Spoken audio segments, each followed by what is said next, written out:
Leo. Welcome to Pandora Astrology's monthly horoscope for June of 2022. We are the astrologers of Pandora Astrology. I'm Jamie Kale Miller. I'm in Berkeley, California. I'm Julia Mijas in Pioneer, California. Well, Leo, if this is your sun sign, if Leo is your sun sign, then your annual mop-up period is about to begin. That's the 30 days before your birthday. Getting a birthday reading now during your mop-up period positions you the most powerfully to begin your year with a strong start. And you can find a link for that in the YouTube description below. Well, Leo, I want to begin by talking about some more long-term things, actually. We made a video for you this month about the movements of Saturn and Neptune, which are pivoting this month. Saturn is to be found here in your 7th house. Neptune is to be found here in your 8th house. And I want to say just a little bit about this. Saturn brings discipline, pressure, and judgment wherever it goes, and it usually spends about 2.5 years traveling through a house. Now, without looking at your chart specifically in an actual reading, we don't know whether Saturn has already been in your 7th house for some time, or if it's just entering this year. But what I can tell you is, as long as Saturn is in your 7th house, you will feel Saturn's pressure, judgment, and testing in your relationship area of life. So you could be feeling like your marriage is being tested, or like you're feeling limited, or a lack of confidence about your attractiveness, your ability to attract a relationship that you want. Or you might just feel like your relationship is under construction, like there's some work that needs to happen, and you might feel lonely while Saturn is passing along through your 7th house. So if you're feeling any of those ways, you could get a reading in which Julia or I could tell you exactly when Saturn enters and leaves your 7th house, and then you can find out more about how to handle this. Neptune, meanwhile, is traveling along through Pisces and probably in your 8th house. Now, once again, without looking at your actual chart, it's hard to know what the bounds of your 8th house are personally. But I can tell you that as long as Neptune is passing through this house, that it will feel a most particular way. And Neptune will spend more than a decade in this house, probably more like about 14 years. Neptune causes you to redream, reimagine, and spiritually align in whatever area it's traveling through.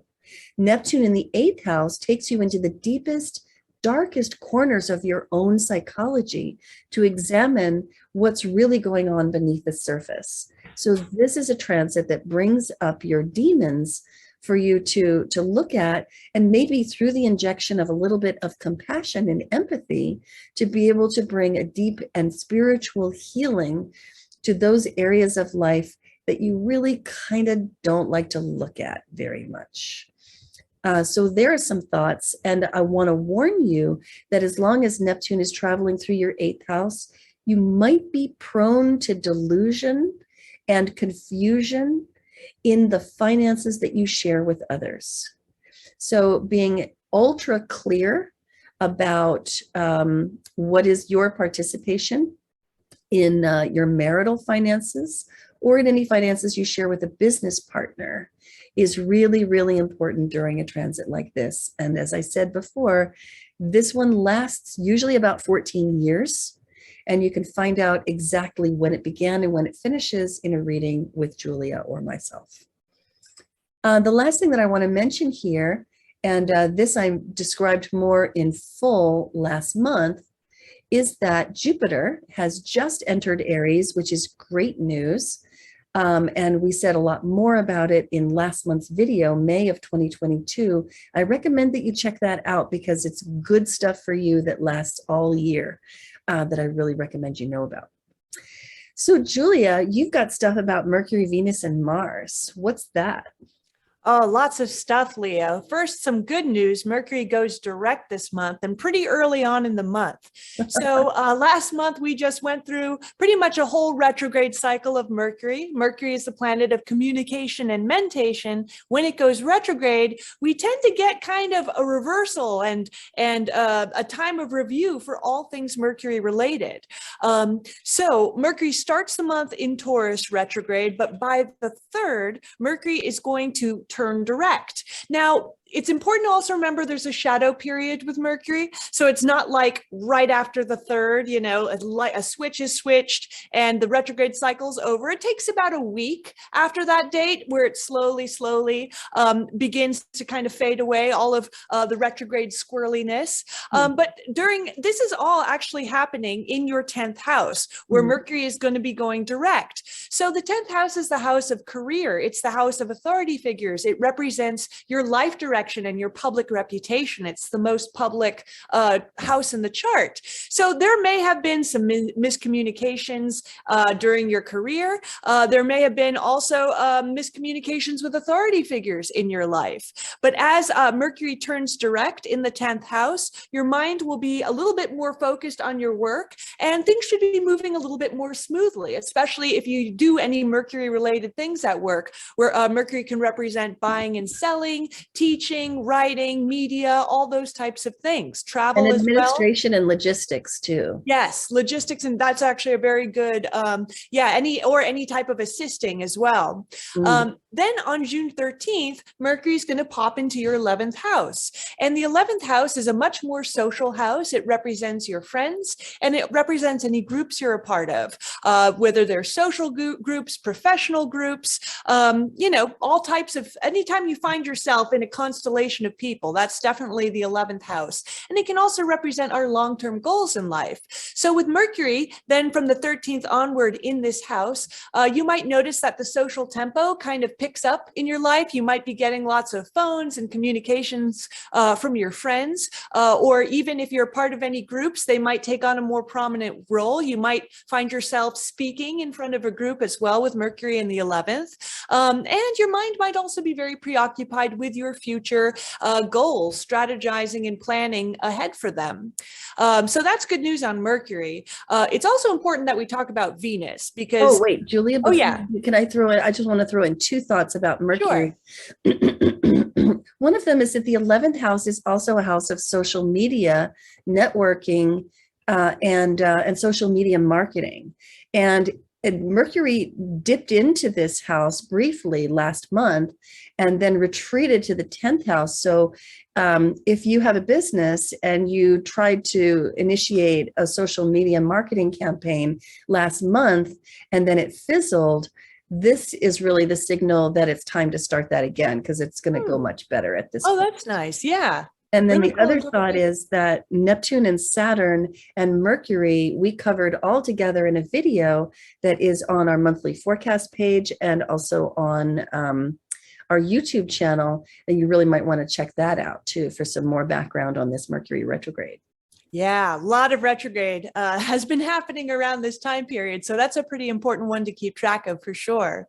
The other planet that most people really love to focus on is Venus because she's one of the luck planets. The other one is Jupiter. And wherever she goes, she brings pleasure, socialization, romance, beauty. And those tend to be things people like. So Venus starts the month very strong in her sign of Taurus. She's moving direct and fast, unlike Mercury that did its whole little backwards dance. And she's going to start the month also in your 10th house.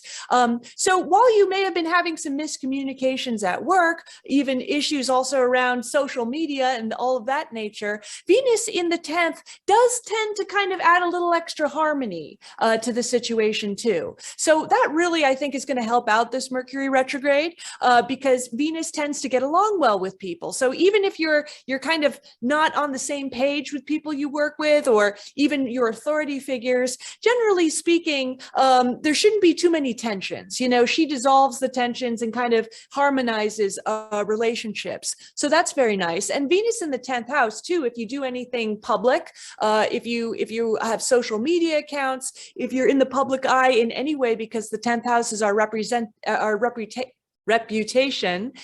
Venus is also adding a little extra luck, a little extra beauty to your sort of public image as well, to your reputation. Mhm. And then on June 22nd, she's going to be going into the 11th house as well, sort of following Mercury in there. And she's going to be adding some of her magic, some of her harmony to your relationships with your friends. And since the 11th house has a kind of, it's got a bit of a tech network sort of association with it. Venus in the 11th house could be a good time for all the single Leos to do online dating, particularly, especially if they're any type of networks of that kind, or even meeting people through friends. Asking your friends to set you up on a date too could work well for the single Leos out there. And Venus might also add a little bit of luck to some of your future plans, maybe how you're thinking about them or even defining them too. And then we'll just mention a few things about Mars, because Mars is another very important planet, one of the inner planets, and it tends to change up houses rather frequently. So he's important to keep track of. So Mars is the planet of action and activity, and Mars can be, wherever we have him, we can be very, very driven. Now, Mars is not quite a benefic, lucky planet. Sometimes he's got some of his frustrations as well, but nothing that you can't handle without a little bit of awareness and really unlock his constructive side. But Mars is going to be hanging out all month in the ninth. The ninth house is the house of education. It's the house of exploration. It rules also religion and spirituality too. Anything that kind of expands your mind. It can be a house of faith and also ethics. And on a more mundane level, school, it can represent school, travel, legal matters. So with Mars hanging out here all month, there's the Leos of the world are really going to be driven to kind of expand themselves in some way. That might be driven to learn something new, driven to go on a new experience or take a trip, and that's can be a wonderful use of Mars in the ninth house. Now, Mars in the ninth can sometimes run into frustrations with learning too, because the ninth house is higher education. So even if you're not in school, but taking a workshop or learning anything, there might be some frustrations along the way. And also, this is a legal house too. So this is generally a time where if you get involved in something legal, your Mars might really want to come out and you might not want to settle and you might be a bit more combative.